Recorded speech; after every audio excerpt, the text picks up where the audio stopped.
Emily. Emily pressed her headphones against her ears, trying to block out the thrum of the cafe around her. The place was packed.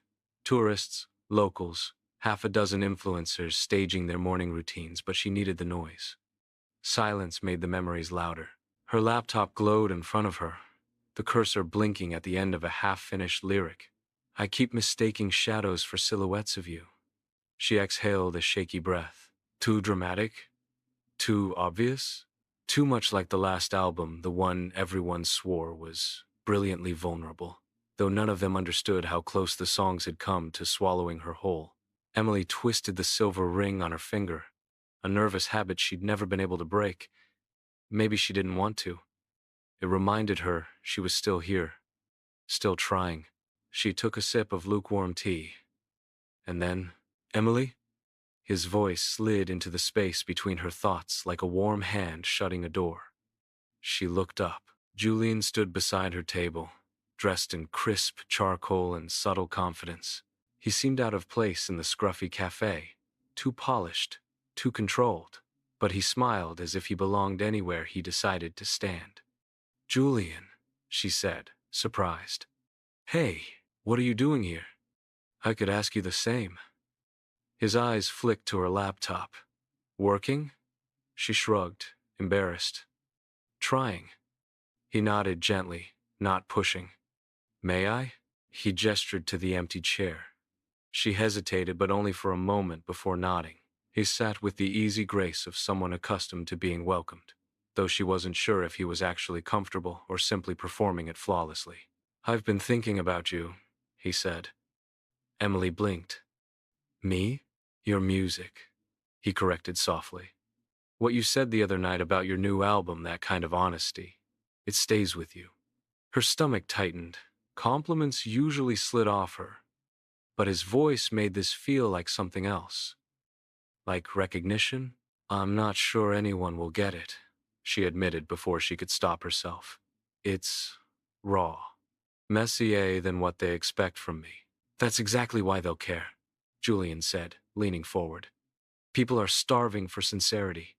And you have a way of pulling truth out of the air. Heat crept up her neck. She didn't know what to say to that. He didn't look at her like she was fragile. He didn't look at her like she needed fixing or managing. He looked at her like she was interesting. Most people didn't bother. He glanced at her screen again. Would you mind sharing what you're working on? She hesitated, fingers hovering over the keyboard. Letting someone see unfinished work felt like standing in a crowded room wrapped only in a bedsheet. But he waited, patient and warm. So she scrolled back and let him read. The lyrics were rough, rushed metaphors, jagged lines, but he didn't flinch. He read every word, thoughtful as a priest tending a confession. When he finally looked up, his expression was soft. This is beautiful, he said. Not perfect, but honest in a way that feels dangerous. She swallowed. Dangerous? Yes. His voice lowered. Like you're telling the truth you don't want anyone to hear. Her heart skipped. He was too close. Not physically, but emotionally, perceptively. He was reading her like a song she hadn't released yet. I don't know if that's a good thing, she whispered. It is, he murmured. Trust me. His hand brushed the back of hers, barely a touch, almost accidental. But it sent a quiet tremor up her arm. She pulled her hand back gently, not because she didn't like it, but because she liked it too quickly. That frightened her. Julian noticed, of course. His smile shifted gentle, apologetic, understanding, perfectly calibrated. I'm sorry, he said softly.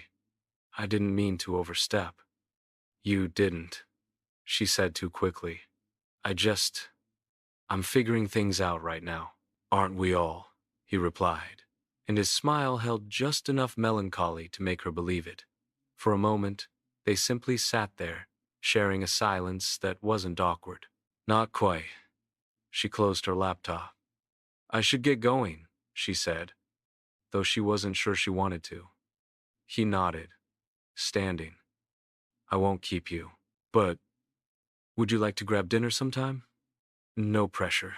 Just two people talking about art and life and whatever else comes up. Her pulse fluttered. She should have said no. She knew that. Something in him felt polished in a way that both attracted and warned her. But she said, sure, and it sounded too much like relief. Julian's smile deepened. Great, I'll text you. They exchanged a brief, warm parting. Emily slipped out into the street, heart thrumming with a mixture of excitement and unease she didn't have the name for yet. Julian watched her go, her silhouette thinning into the late afternoon crowd. For a moment, he felt the faintest spark in his chest, something like triumph, something like anticipation. Emily was opening. Not fully, not recklessly, but enough. Enough for him to slip in. His phone buzzed.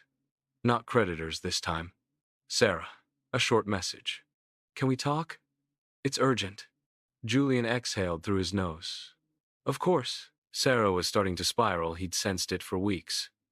Too much stress, too many missed deadlines, too many blurred lines in the chapters he wrote for her. She was panicking, and panicking people made mistakes. He thumbed out a quick reply. On my way. Pocketing his phone, he stepped into the street, weaving through the crowd with renewed purpose. Emily was promising, but Sarah was unraveling. And Julian had always been best at slipping into the spaces where people came undone. Sarah, after that, a celebrated novelist who mistook Julian's curated intelligence for something truer, something rare. She remembered the fundraiser vividly, the clink of glasses, the thick scent of gardenias, the low hum of donors congratulating themselves. Julian had stood beside a marble column, speaking about narrative theory with the serene arrogance of a man convinced he understood art better than it understood itself. She had been intrigued, flattered, maybe a little dazzled. What she hadn't realized then was how carefully he calibrated that charm. She let him into her creative world slowly, first by letting him read early drafts, then by inviting him to lunches where he lingered over her sentences longer than necessary. He asked questions that made her feel seen. He touched her wrist when he praised a metaphor. He listened, really listened, in a way people rarely did unless they wanted something. But she hadn't been in a place to see the difference. Her last book had unraveled her confidence. A scathing review, a missed deadline, her agent gently suggesting she reconnect with her process, it had all left her vulnerable in a way she hated admitting. So when Julian offered to fund her next book, she clung to the gesture like a rope thrown to someone slipping underwater. She told herself it was generosity. She told herself he believed in her. She didn't tell herself the truth, that she needed him then, or thought she did. And need is one of the easiest things to exploit. In the beginning, his help felt collaborative. His suggestions smoothed over rough spots. His edits tightened pacing. His notes sharpened dialogue. She convinced herself every great writer had someone like him, an advocate, a partner, a secret backbone. But soon his handprints were everywhere.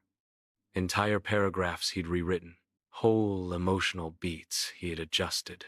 Little changes that shaped bigger ones, until she didn't recognize some of her own chapters anymore yet. She smiled, thanked him, and told herself the work was better for it. And maybe it was. And maybe it wasn't. She didn't see the pattern yet. Few ever did. Few noticed how his attentiveness always bloomed brightest right where a woman's uncertainty cracked open. Maybe she should have questioned the way he spoke about her work, as though it were partly his.